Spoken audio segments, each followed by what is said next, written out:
Vous voyez certainement énormément de pubs sur les réseaux sociaux qui vous promettent à chaque fois la lune en termes de résultats, que ce soit des challenges, des formations, des e-books gratuits ou autre chose, mais est-ce que c'est des arnaques ou y a-t-il vraiment un intérêt à prendre tous ces trucs gratuits? J'ai décidé de faire l'expérience pour vous et évidemment pour moi aussi, pour voir si ça vaut vraiment le coup et si on a vraiment quelque chose à y gagner. Au travers de cette vidéo, je vais vous expliquer tout ce que j'ai appris et retenu dans le challenge Impact Instagram présenté par Mathis Pupo, auquel je me suis inscrit la semaine dernière. C'est un challenge de 4 jours, donc du lundi au jeudi soir, avec chaque soir un live de 1h30. La promesse, c'était un challenge qui allait drastiquement changer nos vies. Mais vous allez voir que ça va effectivement changer ma vie, mais pas de la façon dont on pourrait croire. J'ai retenu des choses vraiment très intéressantes dans ce challenge, comme l'analyse de mon compte Instagram que je vais vous présenter en détail. Ça, c'est moi en train de scroll sur mon feed Insta. Mais comme vous pouvez le voir, en fait, genre j'ai full business, full motivation et tout. Mais c'est vraiment pas rare que je tombe sur une pub. Bah tiens, en voilà une. C'est l'exemple parfait du type de pub, genre gratuite, où vous pouvez vous inscrire à quelque chose en échange de quelque chose. Et c'est exactement comme ça que tout a commencé. Ça part d'une pub sur Insta. Mais je sais très bien ce qu'on ressent quand on clique. On nous demande forcément quelque chose en échange. Parce que vous le savez très bien, rien n'est gratuit. Et la plupart du temps, on va vous demander votre nom, votre prénom et bien sûr l'inévitable adresse mail. Mais là, ils voulaient en plus mon numéro. Et moi, mon numéro, ça me dérange encore plus. Et à chaque fois, je sais pas vous, mais je ressens ce pincement en mode mais non, en fait, je vais pas te le donner. Mais voilà, c'est comme ça, c'est tout. C'est le passage à l'action. Il faut prendre des risques et il faut se lancer. C'est hyper important si on veut vraiment avancer. Donc bref, je m'inscris à ce challenge et il y avait, il avait lieu une semaine plus tard. Et tous les jours, je recevais un mail et une notif sur WhatsApp pour me rappeler l'événement. Du genre J-3, j'espère que vous êtes chaud, ça va être un challenge de fou, etc. Donc en moi, en fait, ça a créé une genre de hype de zinzin parce que pour qu'il y ait autant d'engagement et d'investissement derrière, je me suis dit ça va être hyper quali comme challenge et j'étais vraiment hyper hype. Donc le premier jour, j'étais à 17h50 avec mon papier et mon stylo, genre vraiment au taquet, et on a vu dans cette première journée pas mal de choses au niveau notamment du mindset, avec le fait de noter ses objectifs, des citations inspirantes aussi, et aussi des conseils au niveau d'Instagram, notamment la structure du profil, où là j'ai retenu pour ma part quelques éléments intéressants. Quoi mettre dans les bulles de story par exemple, donc les bulles à la une bulle qui suis-je, une bulle dans laquelle on va mettre les bénéfices de ce qu'on vend, et une dernière bulle témoignage. Ensuite, ils nous ont expliqué une stratégie de création de contenu que j'ai trouvé hyper intéressante en expliquant qu'il faut d'abord créer du contenu d'acquisition, donc en gros du contenu pour se faire connaître, et ensuite il faut éduquer toutes ces personnes, donc on va créer du contenu éducatif sur notre activité. Et enfin, dans un dernier temps, on va créer du contenu de conversion, où là on va clairement dire pourquoi notre offre c'est la meilleure. Après ça, ils nous ont également expliqué la variable la plus importante lorsque l'on crée du contenu, c'est le watch time, c'est-à-dire le temps de visionnage de nos vidéos. Plus il est élevé, plus la vidéo va marcher. Et donc pour parvenir à avoir un bon watch time, il y a 3 clés. Être inattendu, pour captiver l'attention, on parle en général de hook, qui sont les premières secondes de la vidéo. Il faut choquer votre interlocuteur et le captiver. La deuxième clé, c'est celle qu'on crée en fait. Si votre vidéo elle a un contenu qui est vide, elle ne marchera pas. Il faut un sujet concret qui parle à votre interlocuteur. Et enfin, la dernière clé, c'est l'émotionnel. Il faut jouer avec les émotions, la tristesse, la peur, la joie, toutes ces émotions. Et ce qui marche vraiment bien pour immerger votre interlocuteur, c'est de lui raconter une histoire. Comme dans cet extrait par exemple, qui est l'un des shorts qui a le plus marché pour Yomi, avec 5,7 millions de vues. La première fois que je suis allé dans une boîte de nuit exclusive à Londres, j'entre dans la boîte et déjà t'as 80% de filles, c'est presque que des mannequins. La bouteille la moins chère elle coûte 500 €, il y a tout le monde qui a une table, il y a même pas de bar. Tous les mecs dans la boîte ils ont une Rolex. J'étais là mais je suis où? J'ai osé parler à personne parce que j'étais pas à ma place. Par la suite j'ai été habitué à aller dans ce genre d'endroit et récemment là je suis rentré en Suisse et je suis retourné dans une des meilleures boîtes de l'époque pour moi. J'étais là mais c'est quoi ce truc? La bouteille la plus chère elle était à 300 €. J'ai reçu 10 compliments parce que j'avais une Rolex et il y avait 3 meufs qui se couraient après dans la boîte. C'est à ce moment là que je me suis rendu compte qu'en fait je m'étais habitué à être dans le monde des riches et que j'avais oublié ce que c'était d'être dans le monde des pauvres. Et c'est pour ça que t'as énormément de gosses de riches qui ont la grosse tête parce qu'ils ont été dans cette bulle depuis qu'ils sont nés. Ils ne peuvent même pas concevoir ce que c'est de pas avoir ce qu'ils ont. Enfin, la dernière data de cette première journée que j'ai relevée, c'est qu'un bon réel d'acquisition doit durer entre 30 et 45 secondes. Et voici mon ressenti après cette dernière journée de challenge. Yo les gars, donc on va démarrer là le deuxième jour du challenge, on est mardi, il est bientôt 18h, il est 17h42 exactement là, donc ça va commencer dans un quart d'heure. J'attends beaucoup de ce soir. J'avoue que hier j'étais un petit peu déçu, j'ai pas vraiment appris grand chose, on a parlé beaucoup de mindset, de motivation, de écrire ses objectifs, de tout ce que je vous transmets déjà en fait au quotidien. C'est vrai que là j'étais assez déçu parce que je m'attendais à un truc vraiment axé sur Instagram avec des trucs et tout, c'est ce qu'on m'a promis ce soir, donc là le programme ça va vraiment être sur l'acquisition de prospects, etc. tout ça, donc ça va être super intéressant, j'ai vraiment trop hâte. Donc voilà, je vous tiens au courant et on se dit à demain pour vous faire le petit récap de ce qui s'est passé du coup ce soir et on verra bien. À l'issue de ce premier jour, on nous avait également informé qu'il y avait une boîte à outils où chaque jour serait déposé le replay du live pour ceux qui n'auraient pas pu y assister. On y retrouvait aussi des exercices à travailler pour le lendemain, ainsi que des bonus sur les sujets qu'on avait abordés. En vrai, je trouvais le fonctionnement vraiment top de réunir toutes les informations pour assurer le suivi. Franchement, c'était une super organisation. Mais bon, vous voyez, des exercices à faire pour le lendemain, sachant qu'on a déjà investi 1h30 de notre temps pendant chaque soir, genre pendant 4 jours, je trouvais que ça faisait vraiment beaucoup. Mais bon, en soi, les exercices du jour 1, c'était réaliser un article de presse sur nous en écrivant nos objectifs futurs et dans quelle situation on se projetait dans 5 ans. Donc le but, c'est vraiment d'avoir un article pour le relire chaque jour afin de ne pas oublier pourquoi on se bat et pour ne pas perdre de vue nos objectifs. Bon, moi personnellement j'ai déjà fait ça, j'ai déjà fait quelque chose de similaire, donc je ne l'ai pas fait, mais je vous invite à le faire si vous ne l'avez pas encore fait et je trouve ça vraiment hyper puissant. Le deuxième exercice, c'est de se présenter tout simplement à tout le monde sur le groupe Facebook. Donc là j'ai fait une présentation rapide en texte de moi et de mon activité, même si en vrai il préconisait plutôt de faire une vidéo de présentation qui est toujours forcément meilleure. Le jour 2, on nous a parlé de stratégie d'acquisition, mais honnêtement je n'ai rien retenu d'intéressant à part ce qu'ils nous ont expliqué sur Meta Ads. Mais bon, malheureusement, j'en suis pas encore à ce stade personnellement dans mon business. Et surtout, c'était en fait plutôt une stratégie marketing pour qu'on prenne leur accompagnement. Ils n'arrêtaient pas de dire qu'il ne faut pas faire n'importe quoi si on veut que ça marche. Et là, ils ont commencé à nous faire leur pub pour leur accompagnement, alors qu'on n'était qu'au deuxième jour du challenge. Enfin bref, sinon on avait rempli le premier jour un formulaire où on nous avait demandé des informations de notre Instagram pour qu'ils nous fassent une analyse en fait de notre compte. Donc naturellement, je m'attendais à ce qu'on analyse en live les comptes Insta des personnes et c'est ce qui avait été dit le jour 1.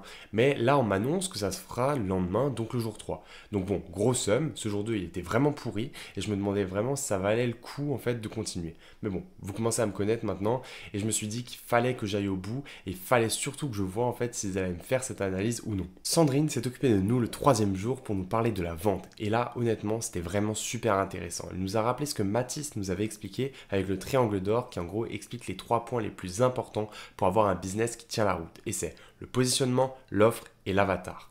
Ensuite, elle nous a expliqué qu'il faut être convaincu à 200% pour transmettre cette certitude à notre prospect. Et enfin, on a repassé en revue toutes les objections les plus fréquentes lors d'un appel et les solutions à chacune de ces objections. Comme par exemple, j'ai besoin d'y réfléchir, qui traduit un manque de confiance soit en vous, soit en ce que vous vendez. Ou alors un manque de clarté sur votre offre. L'objection, c'est comme les autres, traduit un manque de différenciation. Il faut avoir une offre unique. L'objection, c'est pas le bon moment. La réponse est simple, il n'y a pas de bon moment. Et si quelqu'un vous dit « je pense le faire tout seul », demandez-lui « pourquoi prendre rendez-vous ? Pourquoi être ici avec moi ? Est-ce que vous avez les compétences ?» L'objection « j'ai pas la confiance » traduit en fait tout simplement un manque de clarté ou un manque d'autorité. Et si on vous dit « j'ai pas le temps », répondez « vous avez besoin de moi pour en gagner ». Enfin, la fameuse objection du « je vais en parler à mon conjoint, mon mari, nanana ». Demandez qui prend la décision. Si ce n'est pas la personne en face de vous, demandez à ce qu'elle assiste à l'appel. En général, cela traduit la peur du mauvais choix et la peur de décevoir quelqu'un. Enfin, voilà franchement agréablement surpris en fait de ce troisième jour. Finalement, même si on a de nouveau eu le droit au formulaire d'inscription, franchement c'était cool. Et en ce qui concerne l'analyse de mon compte Instagram, ils ne l'ont pas fait en live, mais à la fin de ce troisième jour, ils nous ont envoyé des vidéos de plus d'1 heure dans lesquelles il fallait retrouver en fait notre analyse. Et voici donc l'analyse de mon compte. Assez rapidement. Cédric, certifié. Alors, partenaire expert. J'aide les créateurs à transformer leur passion et leur expertise en revenus. En fait, tu es dans un domaine quand même assez concurrentiel. Donc moi, je mettrais déjà un truc qui te met en avant, genre un élément de preuve sociale. Là, je mettrais un mot-clé, tu vois. Et je retravaillerais un petit peu au niveau de la bio, parce que là, tu es dans un domaine trop concurrentiel et j'ai l'impression d'avoir vu cette bio plein de fois. Le fait que tu sois partenaire expert certifié COET, bah, je sais même pas ce que c'est, tu vois. C'est quoi, le meilleur ouvrier de France, mais du coup, enfin, du coup, si c'est ça, j'arrive pas à comprendre le membre Funnel Club. Ok, mais Funnel Club, c'est que tu sois membre Funnel Club, enfin, en quoi moi ça va m'aider, tu vois. En quoi moi ça va m'aider. Donc, je suis pas sûr que ça soit les meilleurs. La bio, je pense qu'elle a retravaillé. Et l'idée en termes de strat de contenu.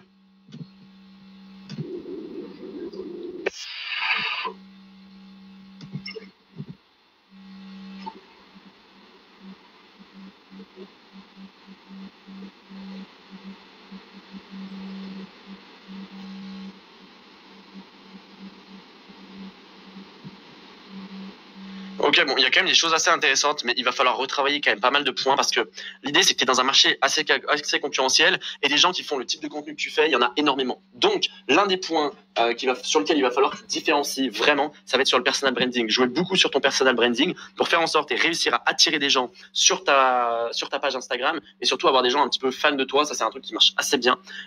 L'autre point, ça va être créer un style de contenu d'acquisition, mais qui te permettent d'aller toucher plus de monde et qui se différencie de ce qui se fait déjà. Et après, en vrai, pour trouver des clients, tu peux utiliser d'autres méthodes que ton compte, ou alors tu peux utiliser ton compte, mais toutes les méthodes qu'on a vues. Mais développer une communauté, ce sera vraiment un truc essentiel. Un truc qui marche bien aussi, c'est de parler notamment des résultats de tes clients et réussir à créer une communauté forte autour de ce que tu fais. Va voir un peu ce qu'il fait Antoine Blanco, je pense que tu dois le connaître, mais il y a un style de contenu assez intéressant, tu vois. Un mix entre du facecam et un mix entre des genres de citations, des trucs comme ça. Et ça fonctionne assez bien et c'est quand même assez intéressant. Et en plus, ces contenus marchent quand même très bien. Donc l'idée, ça va être de retravailler un peu la strate de contenu pour te permettre d'être quand même un peu plus large. Merci beaucoup Mathis pour cette superbe analyse rapide. Donc ce que j'en retiens, c'est notamment ma bio qui ne parle pas assez aux gens. Je m'en étais pas forcément rendu compte. Et pour ceux qui se demandent ce que c'est Coët et Funnels Club, c'est tout simplement les 2 formations que j'ai suivies. J'ai mis ça dans ma bio en fait parce que je n'ai aucune preuve sociale à part quelques témoignages et je trouve ça un peu débile de dire plus de 2 clients aidés dans ma bio. Non mais plus sérieusement, je vais enlever ça de ma bio, mais je n'ai malheureusement pas de preuve sociale pour l'instant. Il faut vraiment que je m'en fasse. Et il faut que je me fasse un nom en fait avant ça. Mais je retiens également mes bulles de story à la une en fait que je pourrais rajouter. Donc une bulle qui suis-je et une bulle qui montre les bénéfices de travailler avec moi. En soi la stratégie de contenu je trouve qu'elle n'est pas mauvaise. Je pense qu'il faudrait juste peut-être que j'arrive à trouver un truc qui sort de l'ordinaire pour me démarquer de toute cette concurrence. En tout cas un grand merci pour cette analyse qui selon moi est la plus grosse valeur ajoutée de ce challenge de 4 jours que j'ai passé. Je vous laisse directement avec mon feedback à chaud de ces 2 derniers jours de challenge. Donc voilà, on va faire le petit point sur donc ce challenge Instagram. Donc le 3e jour, on était donc avec une autre intervenante qui s'appelait Sandrine. Donc là, franchement, c'était sympa. Un petit coup au niveau des objections, au niveau de la vente. C'était intéressant, franchement, une bonne piqûre de rappel. Mais voilà, c'était pas transcendant non plus. Mais je pense sincèrement que c'était le jour où j'en ai le plus retenu. Avec le premier jour où c'était pas mal non plus. Bon, le deuxième, c'était vraiment pas dingue, quoi. Franchement, ça m'a vraiment fait du bien d'avoir ce regard extérieur en fait sur mon compte pour vraiment me voir les points qu'il fallait vraiment que j'améliore sur ma page Insta. Et ce qu'il a dit, franchement, je trouvais ça très pertinent. Et du coup, bah, je vais essayer d'appliquer ce qu'il m'a dit et les conseils qu'il m'a donné, quoi. Donc là-dessus, franchement, rien à redire. Et après, le 4e jour, bah là, c'était full pub en fait. Il y avait 0 valeur. C'était vraiment juste, tous les bonus, regardez, il y a ça, vous allez découvrir ça, ça, ça, si vous signez avec nous, etc. Et tous les jours, il nous spamait de son formulaire, etc. Mais bon, pour résumer, en fait, donc, je trouve que leur challenge, c'est un très bon moyen d'acquérir des clients pour eux. Il y a de la valeur dedans, franchement, il y a de la valeur. Pour ceux qui connaissent rien, franchement, c'est top. Notamment le triangle d'or avec le positionnement, l'offre et l'avatar. Il faut bien comprendre ces 3 éléments et bien les détailler, etc. Donc franchement, c'était pas dégueu. Et après, sinon, dans la globalité, c'était un bon challenge. Je suis très content de l'analyse de mon compte Insta, finalement. Le seul truc qui est un petit peu personnel, et du coup, forcément, c'est le truc le mieux. À travers de ce challenge, en fait, j'ai pu avoir un nouveau contact. Donc, c'est une madame qui voulait un lead magnet pour sa stratégie d'acquisition. Et du coup, bah, je lui ai proposé de lui faire gratuitement son e-book en échange d'un témoignage. Donc, je suis assez content. Là, on va travailler justement sur ce e-book. Ça va être cool. N'hésitez pas à me dire dans les commentaires si vous voulez que je filme tout ça et que je fasse une petite vidéo sur le e-book de la madame. Que cette petite vidéo elle vous a plu. Voilà. Moi je trouvais que ce petit challenge c'était sympa à suivre, c'était sympa de vous mettre dans l'immersion du truc et tout. Franchement ouais non c'était cool. Donc c'était très intéressant vraiment et franchement je trouvais que c'était vraiment pas mal de découvrir un petit peu leur système de l'intérieur.